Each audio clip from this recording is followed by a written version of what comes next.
What's up, travelers? You say you know me when you not living my life. If you not gonna up it at me, then you wasting all your time. 'Cause when I get to going, I'ma empty out the night. If you guys don't already know, my name's Theo. I've been living on the road for almost 2 years now in my school bus. I currently own 3 of them with my best friend SALAH. I already sold 1, so I've had 4 in my entire life. I have a lot of experience with this, and this is just what I feel like YouTubers aren't putting out whenever they make a van life video. My life saying right here is to live life different. This is my old school bus. Her name's Appa. I've lived in her for the past 3 years, and to live life different just means just because everybody else has had success living life a certain way, going to college, getting a job, retiring at 65, doesn't mean that that's the only way that you can be successful with life. If you're watching this video, you've probably seen myself and hundreds of other van life videos, so you guys understand that there's many different ways you can do it. And right here, I personally feel the responsibility to encourage every single one of you to drop what you're doing, make van life a priority. If you're watching these videos, you already are interested, make it a priority. And if you genuinely put your mind to it, you make it the dead goal that you want to have, and you set a time limit, you will be in a school bus. I swear, the people who don't do it are the ones who look at van life videos and go, oh, that's cool, I'd like to do that one day, and then go on with the rest of their day. Right now, you have to stop, make a change, and say, this is what I want for the rest of my life, or for a year, whatever you want, it doesn't matter. All right, first things first, guys, I'm gonna show you Appa. This is my baby. I've taken her across the country so many times, can't even count. My friend SALAH put some of her art on the ceiling and on the wall back here. I got my 2-bedroom symbol, and I covered in stickers. Love stickers from Sticker Savages, so check them out. First things first, I'm just gonna be straight up with, a lot of van lifers beat around the bush on how they make money, and people are afraid to talk about making money, and I know that's the biggest question people have to answer. I'll go over this more in a video later, but here's just a couple good examples. My buddy Yahweh, he takes wire and then stones that he mines, and he wires them into like jewelry. He'll make rings, belt buckles, necklaces, different kinds of just unbelievable pieces. And it's a skill that he taught himself. He's able to go to music festivals, meet people, open up his briefcase and be like, here's what I have, it's this much for this much, and then travel around the country he's been doing it for 7 years, just like that. Another idea, learn how to do mechanic work. People all over the country need mechanic work. I really don't know anything about mechanics except for what I've learned from YouTube videos. So every time my bus is broken down, I just YouTube it, learn how to fix it, buy the tools that I need. I'll just park in front of like an auto zone, camp there, and use the tools that I get from there, fix out the bus, learn it all on YouTube, and then I'm done. I save like thousands of dollars from not going to a mechanic. And then in addition, I've had friends who don't want to go to the mechanic hire me to do it. I do it for half the price. They give me a couple $100, and a couple $100 will go very, very far if you're living in a school bus. I have another friend who wrote a book, and now she's just traveling around the country, selling her book, going to different book shows, has 1 book, already made so many copies through a printing company, and then because she already took care of that early on, now she's just traveling, selling her book, working on new books. Continuing, I know people who have made money selling medicinal mushrooms, herbal remedies, different types of just spices that they create and mine. It's really a lot of hippie stuff that you see floating around. For the past, I'd say 5 months, SALAH and I have made, like, to be completely straight up, we've probably made like $8,000 just selling stickers, and every single one of those dollars has gone into fixing up our bus, making it better, putting it into the gas tank, all the food that we eat. And so straight up for 5 months, we have not spent any money of our own money. It's all just been money that we get from the stickers, and we save the rest of it and just basically just grow our assets that way. The way you make money is by trading a good or a service. So if you can create a service like doing mechanic work, or you can produce a good like a book or a product like jewelry, that's the basic fundamentals of what it takes to make money on the road. Like I said, I'm gonna make a more in-depth video about how to make money on the road later on, so stay tuned for that. Oh, and here's another thing nobody's talking about, is that everybody complains about how much gas is, because obviously it's going to be expensive, especially right now in our economy. Prices are a little bit higher, but nobody ever talks about ways to get around that. There are apps like Gas Buddy that will show you ways that annually you will save hundreds, if not thousands of dollars every single year by choosing the select gas pumps that have the best prices, and then just filling up more often, but you're saving so much money by getting 20 cents off a gallon here, 20 cents off here.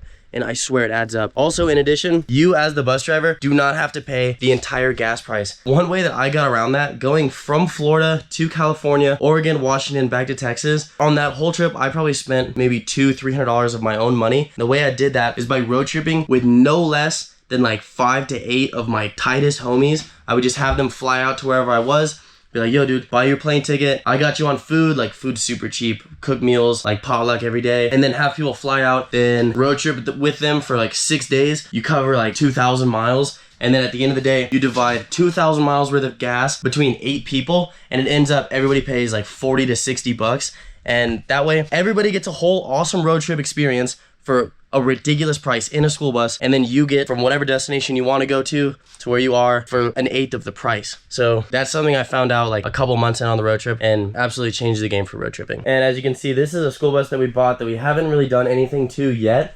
Right now, all the seats are still in it. We're gonna work on this once we're completely finished with our new bus. There's a big cliff jumping event coming up right now where there's gonna be just tons of van lifers, and I'm excited to make videos about their vans as well. But as of right now, we're gonna wait to build this one out for probably another couple months. But we're gonna sell it to one of you guys, and whoever decides to buy it, you guys are gonna fly out and we're gonna road trip with you for like 3-5 days, show you all the coolest spots around Colorado. This bus is a little bit older, but it's a tank. This thing runs so well. Oh man. Yeah. Oh yeah, it's insane. This bus is lifted higher. Whoever gets this one, it's like basically driving a monster truck, but not too much longer than the bus that I have. It's only a couple feet longer, and you can see so much more being so much higher up. Okay. Circling back to something I already talked about, if you're gonna do van life, one thing you need to understand is that everything in your brain, you have more than enough capability and understanding to learn how to fix anything on a bus. Most people say, oh, well, if I got stranded and had something break down, I would just be screwed and I couldn't fix it. But the truth is, if you have a basic like 3rd grade understanding of the world, you can watch a YouTube video. Every bus is a puzzle. All you have to do is unscrew, take things off, screw it back on, tighten it up, and then boom, you're good. I've had so many things that I thought were impossible to fix on the bus, like having the starter go out. Come to find out, replacing a starter is removing 2 wires, removing 3 bolts, taking it off, putting a new one back on, 3 bolts, 3 wires, and you're done. And a mechanic will literally charge you $800 for their time, in addition to the product and everything that goes into it. So learning how to do your own mechanic work is gonna be super beneficial. Also, another huge thing is, if you're gonna do the mechanic work, I always park in front of an AutoZone or an O'Reilly or an auto parts store, because if I don't have a tool that I need, I can go inside, buy it, and if I only need it for that one time, I'll go outside, work on it, go back in and return it whenever I'm done, if I don't think I'll ever use it again. But I highly suggest that you build a toolbox by saving as much as possible. Get as many tools as you can, because you never know when you're gonna need it down the line. A lot of the YouTube videos out there that are about building buses spend so much money to make the school bus look like an apartment building, and I think that's ridiculous. I think more people should advocate for simpler designs with more of a bus feel. Like, see, I don't let anything go over this level, because whenever I'm driving and I look in this rear view mirror, I wanna be able to look back and see all the windows so I can have full range of vision around me. This is extremely beneficial in crazy traffic, but it's also so nice whenever you're driving through like Yosemite National Park and there's 3,000 foot mountains on, no, 3,000 foot cliffs on every single side of you. You want to be able to look out every single window to see it. That's why I advocate for buses more than anything, but vans are also dope, and like I support anybody who does van life. And what I was saying about just not spending money is that you don't need a ton of money, because underneath my bed, this is just a cattle gate that's welded to the old frames of the old school bus seats. So it's like super sturdy, it's not going anywhere, and it just holds my bed right on top like that. I didn't spend any money on that. I found the cattle gate and welded it all together. So if you know how to work with metal, that's gonna be a huge advantage. And if you know how to work with wood, build it yourself and repurpose wood. Don't go out and buy brand new wood. There's tons of stores around you, I promise, that find wood off of old buildings that were recently demolished, but the wood is in perfect condition, and they will resell it to you for a fraction of the cost. I really wish that when I was watching YouTuber van life videos before I ever moved in, people were straight up honest about how much they use their toilets. This is 100% fact coming from me, and knowing, I would say confidently, 8 to 10 people who have toilet rigs in their bus or car or van and have only used it less than like 2 times. Because you know what? When you take a dump in your house, it's gonna smell. There's no way around that. Everybody that I know who has done it will try it a couple times and then realize it's just not worth it. And now they're sitting there with a $1,000 toilet that they never use, and that thing's just taking up space for no reason. So if you're gonna think about doing the toilet idea, I would highly recommend living in the bus for maybe like a couple months without it and see how much you really need a toilet inside of your house. Because for the most part, if you're camping, just take a shovel and some biodegradable wipes and go outside, bury it. Or for the most part, like I would say 99% of the times I go to take a dump, I'm going to a gas station or Walmart or a restaurant or somewhere that has public restrooms. It's not hard to find. Think about it. When you're going on like a 2-week road trip with your friends in your Subaru, you're not bringing a portable toilet because there's toilets everywhere and you just make it work. I speak very highly of not putting a toilet in there, because then you can save a lot of money and a lot of space. All right, I'm gonna lose some of you on this one, but please just don't turn your ears off. If you're gonna be successful on the road and you're saving money, you're using your money wisely, you can't have any addictions. If your addiction is a cup of coffee every day, which is an addiction and costs money, you can't have that. You can't be going to Starbucks every single day. There's ways around it where you could make your own coffee, do your own blend, save money that way, absolutely. but I wouldn't recommend it. I would take a caffeine addiction as fast as you can, because all that money is money that could be in your gas tank. If you're smoking a pack of cigarettes a day, $11 a day in gas will get you across the country in weeks. Like, oh my gosh. I know it's hard. I have also struggled with nicotine addiction, but it is possible to break. But it's not impossible. It may seem hopeless, but like hopefully these are just some motivating words to just get you to stop. If you're smoking weed every single day, you don't need to be smoking weed if you're traveling around the country. There's so much beauty to see out there. You don't need to be taken out of the most true form of reality to experience, like you're experiencing reality on a deeper level than anybody ever will. And then why would you take yourself out of it by smoking weed? I know you'll say like, oh, it's an addition, like it makes my life better. I'm sure it does, but if you're smoking a gram a day and you're spending $10 every single day on weed, that's $10 that you're not experiencing, and it's experiences over I don't know what the word would be, like instant gratification or like satisfaction. I'm gonna have some friends disagreeing hard as hell with that one, but I stand by it. I've been sober for the past 9 months, and it's changed my entire perspective on how I road trip for the better. All right, here comes Salah. Do not have a sink. Why? Because you can wash all of your dishes outside. All the water goes on the ground anyways. You have to recycle anything that you do have in there. If you have, like, our buddy Travis just has this giant water jug and uses a gravity system, you have to refill that all the time. When in reality, we have the same water jug and we use that for everything. Yeah, I'm also very anti-sink. I think it's on the other scale of making a school bus look like an apartment, and ideally, you're supposed to live life different, so don't try to make it look like a house in here. Don't try to make it homey. Try to make it comfortable and happy and good vibes, but don't... It's not turning a van into a house. You're living in a van. You're doing van life. There's no point in turning this into a house. Then go get an apartment. Yeah, yeah. If you're gonna do that, go get an apartment. The point of this is to live in a van. Like, it's to be different. And so many people will drop like $80,000 on a, what are they called? Sprinter van. And if you're gonna live in that concept and have it look like a house, just buy a Winnebago or an RV. Like, that's buying a house. That's probably the amount of money you're gonna spend on it. If you're buying a bus, I recommend doing it different. But at the same time, do whatever you want. Whatever floats your boat, dude. Something that I really, really wish that I had learned going into van life, and something that we're taking from this bus to the other bus, is how important and vital storage is. Like, we did have a bunch of egg crates in here and have storage underneath the bed, but how much we're utilizing that in our new van build by having, like, oh my gosh, the fact that we're gonna have cabinets all up around us. The fact that we're able to stand in it, I think is so...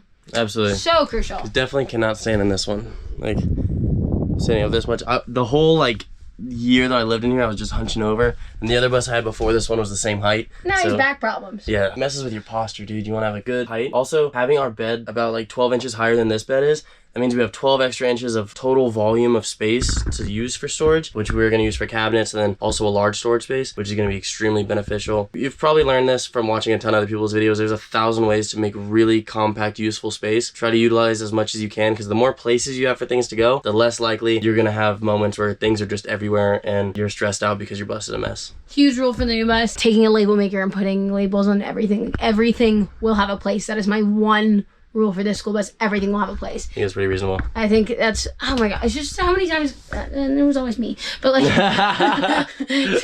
but Theo knew where things went because this was his bus before I lived in it. And I would just put stuff somewhere. Yeah. And because I wasn't allowed to drive this bus until very late into our relationship, Theo always drove the bus. Yeah. So I was grabbing things for him while he was driving, then throwing them into a random egg crate, and then we would never find them again.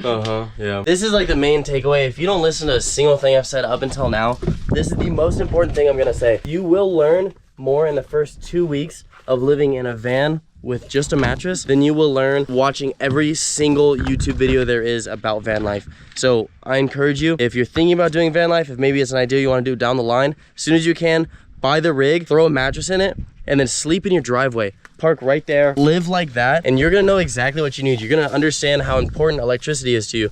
You're gonna understand how important running water is to you, storage, laundry, organization. Some people will buy a van and then do a whole like 3D printout of what they want the van to look like, and then they build it out, move in, and then realize that that's not exactly anywhere close to what they wanted it to look like or what they feel is the most optimal.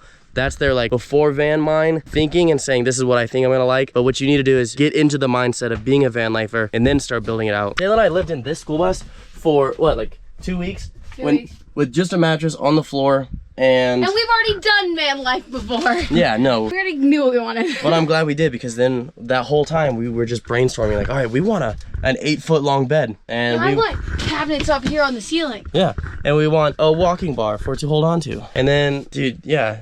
Like, no regrets. If you're gonna listen to anything, listen to that. All right, guys, thank you so much for watching my video. That's the end of it. If you guys are gonna buy a van, check out Craigslist, Facebook Marketplace. If you're easily scammed, don't go on Craigslist. You will have offers from scammers, but go on Facebook Marketplace. They're gonna be more reliable. OfferUp, govdeals.com. Government surplus auctions is gonna be where you're gonna get insane deals, but that's only if other people don't see them. So like certain school buses I've seen go for $1,000 for a perfectly good, like amazing working school bus. So check out all those websites. I hope this video inspired you even just a little bit. And if you're on the edge and thinking like, maybe I'll do this, maybe I don't. For every 100 people, no, for every 99 people that say they want to do van life, one of them actually makes the decision to do that. So make sure that's you, and make sure today is like a pivotal moment in your van life career where you're like, I'm gonna change, I'm gonna make this a priority, and I'm gonna be kind of like that guy Theo and SALAH and kind of enjoy life the way that they do, because it'll change your life. Dude, that's an understatement, bro. Anything you want to say? Oh, these are our t-shirts. We're gonna drop the website link down below, so if you guys want to check them out, they're gonna sell out fast, so make sure you check them out really quickly, okay? Right now, if it's available. Yeah, all right, peace guys, have an awesome day. Love. And stay happy. Live life different.